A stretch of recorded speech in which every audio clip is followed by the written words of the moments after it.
Je ne savais pas au moment où j'ai lancé une invitation à Ayam que Marseille serait à la une de l'actualité. Si vous n'allez pas à Marseille, Marseille viendra à vous. Voilà, exactement. Quel plaisir de vous accueillir, Akhenaton, Shuriken et Keops. Merci beaucoup à tous les trois d'être là pour évoquer ce livre, Entre la pierre et la plume, avec Baptiste Boutier, c'est chez Stock. Vous racontez les 30 ans, la saga d'Ayam. On va en parler dans quelques instants parce qu'on apprend plein de choses sur votre histoire, évidemment, vos origines, et puis aussi ce que vous incarnez aujourd'hui encore, puisque évidemment l'aventure continue, mais évidemment Marseille au cœur de l'actualité. Donc vous avez entendu à l'instant l'adjointe à la mairie, mais je ne sais pas si vous avez vu le TikTok de Jean-Luc Mélenchon. C'est pas une blague, hein. Jean-Luc Mélenchon, député marseillais, a fait un TikTok parce que lui aussi, il est très remonté contre cette histoire de couvre-feu. On va regarder ensemble. C'est pas une blague, hein. C'est vraiment ce qu'a fait Jean-Luc Mélenchon. Regardez. Il est hype. Il est quelle heure? Bien sûr, qui m'ont rappelé. Sur le dans la paix, sur le dos. On est encore libre. Moi, chérie, tiens, Il est quelle heure? c'est pas où j'étais quand je mettais des 5 € d'essence. Je vais me faire la guerre. 4h moins 20. C'est bon, on est encore libre. Ça prend ton OG, ça prend ta C'est gueule, quelle heure? ça prend ta CB. C'est 22h. Téléphone bip, que tu prends la guerre. Oui, mais C'est Marseille, c'est bébé. jeudi, c'est pas samedi. C'est pas la capitale, c'est Marseille, bébé. C'est à contresens, Macron. À contresens. Il est très organisé. Oui, voilà. Très organisé. Alors il aurait pu mettre Ayam quand même. Bon, il a mis bande organisée en bande son derrière, mais enfin bon, il aurait pu choisir aussi. Il a choisi un outil créatif quand même. Oui, absolument. Oui, moderne. Qu'est-ce que ça vous inspire là, toute cette crise? Ce soir, vous deviez être sur scène. Il y avait un concert qui était prévu à Marseille, au Silo, ce soir. Donc vous n'y serez pas, évidemment. C'est un moment, on le sait, difficile pour les artistes. Très difficile pour la profession, pour les salles, pour les gens qui travaillent avec nous, pour tout le monde. Donc on a choisi peut-être de recalibrer une tournée, faire la tournée de toutes les rames de métro. Ensuite enchaîner avec le RER et puis on finira au parc Astérix, à Disneyland et au Puy du Fou. Plaisanterie mise à part, nous on a peur de la catastrophe sociale parce que les dommages d'une catastrophe sociale peuvent être énormes et même peuvent avoir des répercussions sanitaires. Aujourd'hui, je pense qu'on a besoin des bonnes paroles et c'est sur la terminologie de toute cette histoire. Par exemple, on pointe du doigt des grands professeurs qu'on taxe de rassuristes. Vous vous rendez compte, quand un pays en vient à incriminer des gens qui les rassurent, c'est qu'il y a quelque chose qui ne va pas chez nous. J'espère qu'on va aller vers le mieux et que je préfère personnellement le rassurisme que l'apholisme. La peur, c'est la pire des contagions. Ouais. Shuriken, comment est-ce que vous vivez cette crise? C'est exactement de la même façon. Après, on parle des artistes, mais c'est surtout la profession. Moi, ce qui me dérange, c'est un peu le rail sur lequel on est depuis novembre, depuis 2011, c'est ça? Ouais. On est sur un rail qui est le rail de la peur. On n'en sort pas. Alors, sanitaire, terrorisme... 2001, pour 2001. moi, tournant septembre 2001. Après le 11 septembre, vous dites que là, on vient de vivre 2 décennies, au fond, où on est gouverné par la peur. Oui, gouverné par la peur, oui. C'est un combo de réseaux sociaux, de télé-réalité, de peur qui a changé culturellement profondément la vision du monde. Et je trouve que la peur, c'est quelque chose qui peut s'ancrer profondément dans une population.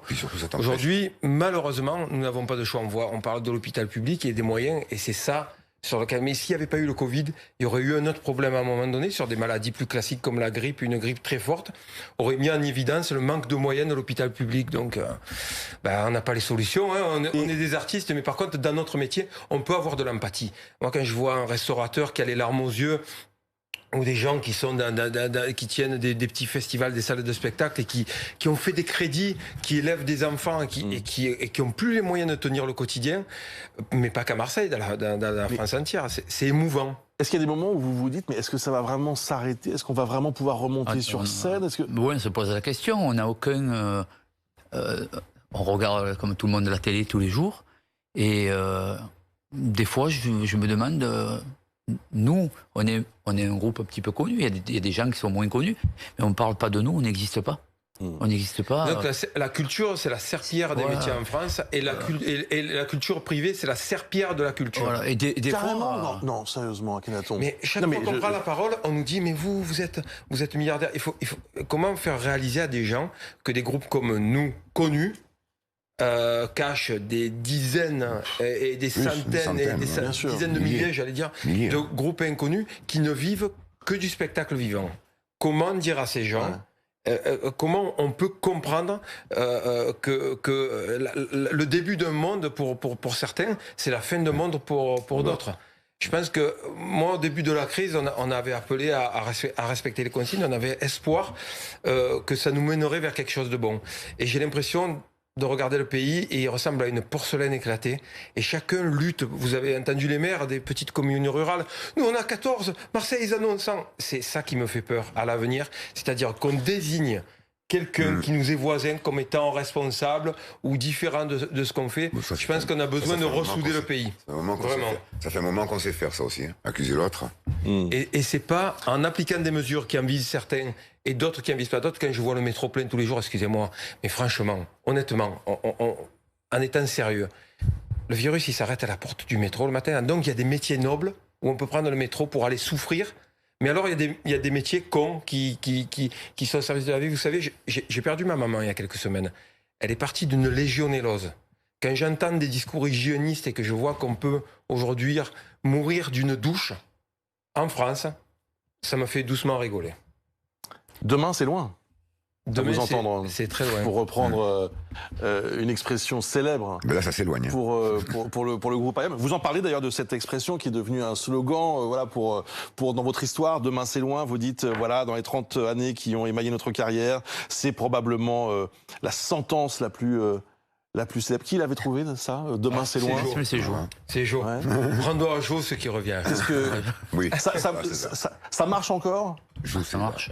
Ouais. Demain c'est loin. Ça marche. Beaucoup de titres d'IAM qui marchent toujours. De Planète Mars, En bois lumière. Et d'ailleurs, d'actualité. Vous trouvez pas que Couvre-feu, ça pourrait presque être un titre d'album d'IAM? C'était le titre d'une très bonne émission de radio de hip-hop qui s'appelait Couvre-feu, mais ça peut être un bon titre d'album. Bon, et Marseille dans tout ça, parce qu'on était à l'instant, donc je le disais avec l'adjointe à la mairie. Alors Marseille, c'est marrant comment vous parlez de Marseille, parce que vous dites, c'est très intéressant. Vous dites, voilà, être Marseillais, c'est aimer Marseille. Mais vous dites aussi que parfois vous avez l'impression d'être un peu des guides touristiques, quoi. Oui, parce qu'on nous met sur les épaules une responsabilité qu'on n'a pas. On est des artistes marseillais. Je pense qu'aimer Marseille, c'est être contemplatif. Parce que c'est une ville qui est assez pauvre, même très pauvre, hein, mais qui a vraiment de gros attraits naturels. C'est une vraie ville avec une lumière incroyable. Et nous, on a aperçu ce matin. Hein. Ouais, de la lumière. De la lumière ce matin. Oui, attendez. Là, ça y est, il va réagir. La rebelle. Marseille, là, non mais on parle que de ça depuis 3 semaines, un mois, là. Non, c'est donc pas les restaurateurs se rebellent, la mairie se rebelle. Les gens ont envie de travailler. Une ville qui fait fonctionner sa raison. En fait, aujourd'hui, des gens qui raisonnent et qui ouvrent un débat, on peut pas les appeler tout le temps néo-nazis ou complotistes. C'est pas possible d'aller là-dedans. Sinon, on ferme des tas de portes dans le pays. Il faut ouvrir ces portes-là. Et je pense qu'à Marseille, il y a des tas de gens qui ont envie d'exprimer ce qu'ils ressentent. Et ils ont surtout envie d'être compris par les autres. Et de comprendre. Et de comprendre. Longtemps. Voilà. Mais d'où vient le malentendu? C'est mal compris. C'est quoi le problème? Est-ce que quand on vit à Marseille, on se sent à l'écart, on se sent dévalorisé? Expliquez-nous. Je pense qu'on paye les pots cassés de la paranoïa qu'il y a eu sur le professeur Raoult pendant de nombreux mois, qui est une paranoïa à notre goût injustifiée, qui consiste uniquement à l'utilisation d'un médicament qui fonctionne ou pas. Vous le connaissez? Non, on ne le connaît pas. Non, je ne sais pas, vous auriez pu le croiser déjà. Ce sont des propos scientifiques. Nous, on n'est pas habilité à savoir qui a tort ou qui a raison. Mais au bout d'un moment, quand on s'est vu appliquer certaines mesures, je peux comprendre que des gens qui sont touchés par ces mesures aient des réactions. Ils ont envie de raisonner, de débattre et d'échanger et d'être entendus. Ouais. J'aimerais qu'on écoute quelqu'un d'autre. On a écouté Jean-Luc Mélenchon. Fabrice Lucchini, il fait beaucoup parler aujourd'hui parce qu'il a posté sur Instagram une petite vidéo, une petite story dans laquelle il dit qu'il est vraiment écœuré par ce qui se passe en ce moment, par les conséquences de la crise, notamment pour le monde de la culture. Écoutez Fabrice Lucchini. Énorme coup de massue, mais un coup de massue ahurissant. Quand je vois tout autour,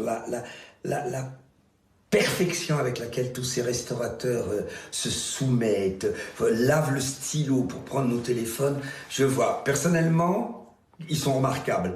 Et on les anéantit. On vit une chose où on ne comprend pas. C'est ça qui est terrifiant. C'est qu'on ne comprend pas ce que ce gouvernement fait. La panique de Véran, l'accent qui s'éteint de Castex. C'est terrifiant, c'est morbide, c'est sordide. On n'a plus envie d'aimer ce gouvernement ni rien. À bientôt. Moi, je joue à 18h30 et je vais essayer de mettre les écrivains soit le dimanche midi ou soit le lundi à 18h30. Bonne journée. C'est bien. C'est bien. Il y a des choses que vous partagez? Non, c'est bien parce que le monde de la culture, personne ne parlait, ça commence à bouger. Ça commence à bouger et puis on parle des autres aussi. Parce qu'on s'aperçoit que nous, la culture, il n'y a personne qui nous défend. Il va falloir qu'on se défende tout seul. Par contre, on défend les autres. Et quand il faut collecter de l'argent pour l'hôpital public, on prend position, on fait des morceaux, on collecte des sommes. On aimerait des fois que les gens comprennent nos métiers et comprennent la difficulté qu'il y a à traverser cette période, tout en étant très empathique envers les autres. Et c'est ça dont on manque. Une société mortifère qui met la mort sur un piédestal et qui met la vie au ras du sol ne durera pas longtemps. Et pour moi, j'ai très peur. C'est un tremplin pour des lendemains avec des bras tendus. Ouais. Très mortifère. Très mortifère, ça. Qu'est-ce qui vous inquiète le plus aujourd'hui? Que les gens se déprogramment, ne vivent que par la peur et désignent des coupables en l'autre qu'ils croisent. Ça éveille des sentiments et des réactions non empathiques où on dit « Ah, lui, là, le masque à la dénonciation ». Tous ces trucs-là, je trouve ça pas très glorieux pour notre pays. Notre pays a un fantastique programme sur le papier. Il faudrait que la France du réel recolle à la France du papier parce que vous savez, il y a un écart énorme aujourd'hui entre les deux. Vous avez dit cet été à Akhenaton que vous doutiez de la dangerosité du virus. On n'a pas bien compris ce que vous vouliez exprimer. Est-ce que vous voulez clarifier ce que vous avez dit ce jour-là? Parce que ça a fait polémique. Tout le monde complotiste depuis ce jour-là. Depuis ce jour-là, je suis un complotiste. Ça m'a étonné parce que je vous connais un petit peu. Je parlais de l'utilisation du masque en extérieur. Et on regarde le nombre de morts qu'il y a. Vous savez, les pandémies, au début, ce sont mes études. Je fais des études scientifiques. Les pandémies se mesurent au nombre de décès. Ouais. On est dans des décès de 70 morts par jour. C'est les décès de chute d'escabeaux, de chute d'échelle. Donc, à un moment donné, les chiffres disent des choses. Ils disent qu'on doit être prudent parce que la seule peur qu'il y a aujourd'hui, et je la comprends, c'est que l'hôpital soit saturé. Mais c'est un débat ancien qui date du démembrement de l'hôpital public il y a 15 ans, qui vient nous frapper aujourd'hui. Ce que je dis, c'est que c'est un virus dangereux, plus dangereux que la grippe, mais ce n'est pas Ebola ni la peste. C'est-à-dire que si on a un virus, parce qu'avec le réchauffement climatique, on peut, la vie c'est mortel. Et vous savez, depuis ces dernières semaines, je le sais, quand on perd sa maman et qu'on va la voir en réanimation tous les jours, un médecin, suite à ça, m'a dit « Venez voir en réanimation ce qui se passe ». J'étais tous les jours en réanimation et je les ai vus. D'accord? Donc, au bout d'un moment, ce sont des choses qui sont concrètes. On fait face à une épidémie, on fera face à d'autres. Mais si on fait un décompte mortuaire tous les jours,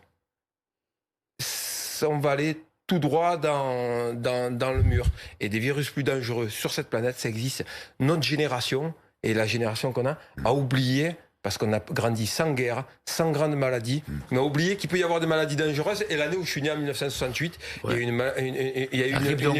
une épidémie qui a tué plusieurs dizaines de milliers de personnes. Voilà. Plus qu'aujourd'hui, 50 000 ou 60 000. Vous avez raison de parler de génération, et je reviens quand même au livre, Entre la pierre et la plume, donc, qui raconte votre histoire. Vous êtes rencontrés, d'ailleurs, c'est intéressant, vous racontez comment ça a démarré. Vous étiez d'abord deux, puis petit à petit, vous n'êtes pas tous là, d'ailleurs, il en manque deux. Hein, vous êtes 5 normalement. Ça ressemblait à quoi vos 20 ans? Parce que je ne sais pas si vous avez entendu, Emmanuel Macron a dit avoir 20 ans en 2020, c'est vraiment dur pour cette génération. Vos 20 ans à vous, c'était quoi? Moi, on ne peut pas comparer. Il n'y avait pas Internet. C'était différent. On vivait. On était souvent à New York. Sans portable. C'est déjà sans téléphone portable. Donc on se parlait plus quand on était ensemble. On n'avait pas tous les yeux comme ça. Moi, je trouve qu'on vivait bien. Ouais, on a eu une adolescence et une enfance heureuse. On partait très souvent à New York avec Keops. C'était la période où on allait chercher le rap. Et je me rappelle de mon anniversaire de mes 20 ans. Parce que je me suis fait braquer à la 42e rue. Tu te rappelles, le soir de l'anniversaire de mes 20 ans, j'ai passé avec un revolver sur la tête. Donc, New York était une ville autrement plus dangereuse que maintenant. Et on allait chercher là-bas le rap, on allait chercher l'inspiration, on allait chercher notre culture. On allait à la rencontre de la culture qui nous a émerveillés quand on était jeunes gamins. On écoute un peu Ayam, l'école du micro d'argent. Car le soldat guerrier alpha est à droite et lance l'assaut là sur le col du micro en bois. La bataille a débuté, tiens, ce coup vient d'un expert à la guerre, vaillant praticien des arts martiaux. Délégué pour mettre terme à ces horreurs. Tel est mon labeur, tu sais de qui je défends l'honneur.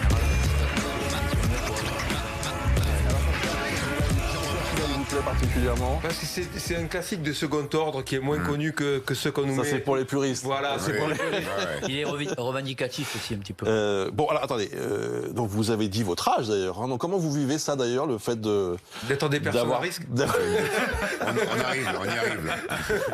D'avoir passé la cinquantaine, d'être toujours là, d'être toujours sur scène, etc. Bon, pour vous, c'est naturel. Il y a un moment où vous vous dites peut-être qu'on va arrêter, j'en sais rien. Est-ce que vous vous posez ces questions-là ou pas? Non. Non, on a besoin en tout cas d'être. On nous les pose plus souvent que ce que nous, que ce que nous on se les pose. On nous les posait quand on avait 20 ans, nos parents nous disaient c'est pas bien, mais qu'est-ce que vous allez faire quand vous aurez 30 ans, quand vous aurez 40 ans, c'est pas un métier.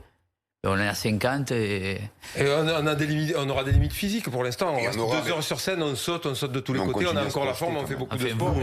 Quand vous voyez Mick Jagger, vous pouvez vous dire que vous avez un peu de temps devant vous quand même, parce que Mick Jagger il est très en forme aussi, il a 77. Je pense qu'il faut aimer faire ce qu'on fait. Et c'est valable pour Ayam, on aime beaucoup, quand on se lève le matin, on a de l'entrée, on part en tournée, on vit ensemble, c'est vrai que pour Ayam, l'essentiel de notre activité, c'est 95% de live. Donc, vous expliquez, c'est très intéressant à quel point le métier a changé, que vous ne passez plus à la radio, que la télévision, vos clips passent pas, etc. Et que maintenant, votre métier... Les ventes de disques, c'est pas extraordinaire non plus. C'est la scène. C'est la scène, oui. Par contre, on remplit des grandes salles, ça c'est sûr. Oui, parce que mais c'est pas plus mal, c'est là où la vérité de la musique existe. C'est pour ça qu'on a cette frustration-là, parce que depuis quasiment 2012, on est sur scène non-stop. Un album comme Art Martien, on fait 260 concerts, on va jouer, on fait une tournée en Chine, on fait une tournée aux États-Unis, on représente aussi la France à l'étranger, et on a cette fierté-là quand on joue en Pologne, dans un parc au centre-ville qui a 4500 spectateurs, et que les gens tiennent le drapeau français, le drapeau de Marseille, surtout où des gens viennent avec les écharpes de Marseille. C'est quand même émouvant de voir que la musique traverse les frontières, et du partage. C'est ce dont on a besoin. Voilà, ça va devenir compliqué. Vous êtes censé être sur scène le 10 avril à Caen. Oui. Le 11 avril. Oui, pardon. Non, mais je vous le souhaite. Je vous le souhaite de tout mon cœur, mais c'est vrai qu'on a encore quelques petites incertitudes. On a pris nos options sur Parc Astérix. Bon, l'histoire continue pour Ayam, mais si vous voulez connaître la vérité sur les 30 premières années... La vraie vérité, la vraie histoire. C'est là-dedans, c'est chez Stock, et c'est Entre la pierre et la plume. Surtout axé autour des paroles, c'est ça qui est important. Absolument. Et on a été convaincu par le jeune journaliste de le faire, parce qu'il s'est basé sur les paroles. Absolument. Énormément d'extraits des textes d'Ayam, en effet, pour mieux comprendre qui vous êtes et votre parcours. Mince, on n'a pas eu le temps de parler de l'OM. Oh non, quel dommage. C'est du négationnisme. Ah non, mais on n'a pas besoin d'en parler de toute façon. Alors, je voudrais savoir l'état psychologique dans lequel vous vous trouvez, Bruce. Je te vous vois à la télévision. Non, ça va ? Ça va très bien. Ça va très bien. Depuis la défaite au parc, ça va très bien. Je me suis remis. Merci beaucoup à tous les trois. Merci, Bruce. Un plaisir de vous accueillir comme d'habitude, bien sûr. Et c'est chez Stock. Et on a hâte de vous revoir sur scène.